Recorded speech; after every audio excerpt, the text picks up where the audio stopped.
Assalamualaikum warahmatullahi wabarakatuh. Pertama-tama, izinkan saya memperkenalkan diri.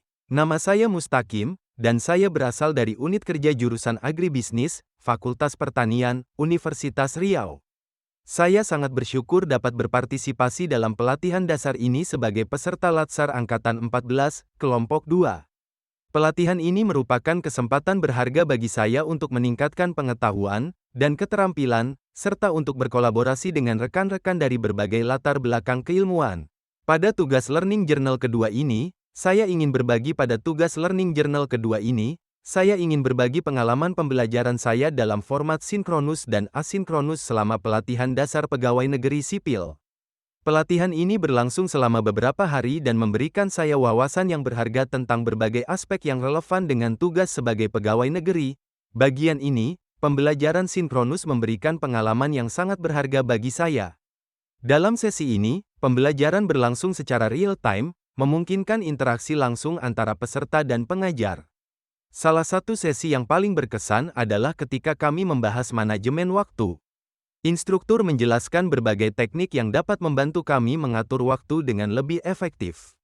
Saya merasa sangat terbantu dengan umpan balik instan yang diberikan, sehingga saya bisa langsung memperbaiki pemahaman saya. Interaksi langsung juga membuat suasana belajar menjadi lebih hidup. Pengalaman ini tidak hanya memperkaya pengetahuan saya, tetapi juga meningkatkan keterampilan komunikasi dan kolaborasi yang penting untuk dunia ASN. Pada slide ketiga ini, saya ingin berbagi pengalaman mengikuti aktivitas pembelajaran sinkronus yang sangat berkesan. Dalam pelatihan ini, semua peserta terlibat dalam beberapa format, yaitu webinar, kelas daring langsung, dan diskusi online. Dalam sesi webinar, instruktur menjelaskan materi dengan slide yang jelas. Saya sangat menghargai kesempatan untuk mengajukan pertanyaan langsung, yang membantu memperdalam pemahaman. Kelas daring langsung memberikan atmosfer interaktif.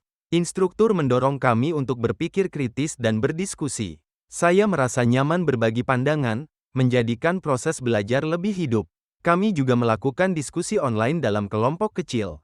Setiap kelompok membahas dan mempresentasikan hasil diskusi. Ini sangat bermanfaat karena kami saling belajar dari perspektif masing-masing. Pada slide keempat ini, saya ingin berbagi pengalaman pembelajaran. Pengalaman pembelajaran asinkronus sangat relevan dan bermanfaat. Metode ini memberi kebebasan untuk belajar di mana saja dan kapan saja, yang sangat membantu dalam mengatur waktu.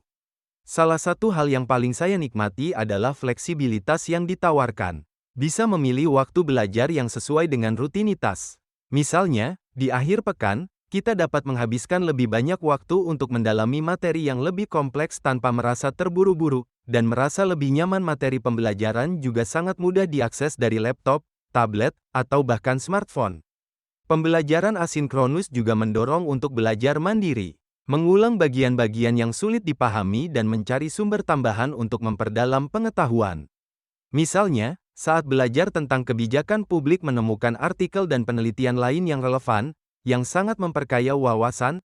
Pada slide 5 ini saya akan berbagi pengalaman integrasi pembelajaran sinkronus dan asinkronus dalam mengikuti pelatihan dasar CPNS. Saya mengalami integrasi antara pembelajaran sinkronus dan asinkronus yang menciptakan pengalaman belajar yang optimal. Kombinasi ini tidak hanya memperkaya pengetahuan saya, tetapi juga membangun koneksi yang kuat dengan instruktur dan peserta lainnya. Di awal pelatihan, sesi sinkronus digunakan untuk membangun koneksi dan motivasi. Instruktur menyampaikan pengantar yang menarik, memungkinkan kami untuk saling mengenal dan berbagi harapan. Atmosfer interaktif ini sangat memotivasi untuk lebih terlibat dalam pembelajaran. Selanjutnya, sesi sinkronus diadakan untuk diskusi interaktif. Kami dibagi menjadi kelompok kecil untuk membahas topik tertentu. Setelah itu, pembelajaran asinkronus memberikan kesempatan untuk belajar mandiri.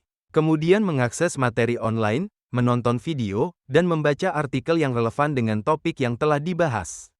Fleksibilitas ini memungkinkan saya untuk belajar dengan kecepatan saya sendiri. Di akhir pelatihan, kami kembali ke sesi sinkronus untuk merangkum pembelajaran. Instruktur memberikan umpan balik mengenai diskusi kelompok dan menjelaskan poin-poin penting yang perlu diingat. Sesi ini sangat bermanfaat, karena dapat mengklarifikasi hal-hal yang masih membingungkan dan mendapatkan wawasan baru dari peserta lain. Semua berpartisipasi aktif, berbagi pengalaman dan pendapat tentang bagaimana materi yang telah dipelajari dapat diterapkan dalam tugas sehari-hari sebagai pegawai negeri. Pada slide 7 ini terkait tantangan dan solusi dalam pembelajaran harian. Dalam pengalaman saya mengikuti pembelajaran harian, beberapa tantangan yang cukup signifikan. Tantangan ini meliputi kurangnya motivasi, keterbatasan akses, dan perbedaan kemampuan digital di antara peserta. Banyak peserta mengalami kesulitan untuk tetap termotivasi, terutama dalam pembelajaran asinkronus. Tanpa adanya interaksi langsung, rasa keterhubungan dengan materi dan instruktur bisa berkurang. Tidak semua peserta memiliki akses yang memadai ke perangkat dan koneksi internet yang stabil. Hal ini menghambat kemampuan mereka untuk mengikuti sesi pembelajaran secara efektif. Kemampuan digital yang berbeda, peserta memiliki tingkat kemampuan digital yang bervariasi. Beberapa peserta merasa kesulitan menggunakan platform pembelajaran yang kompleks, yang dapat menghambat proses belajar. Selanjutnya, slide terakhir, rekomendasi. Pembelajaran harian sangat penting untuk pengembangan profesionalisme pegawai negeri sipil, PNS, di Kemendikbud.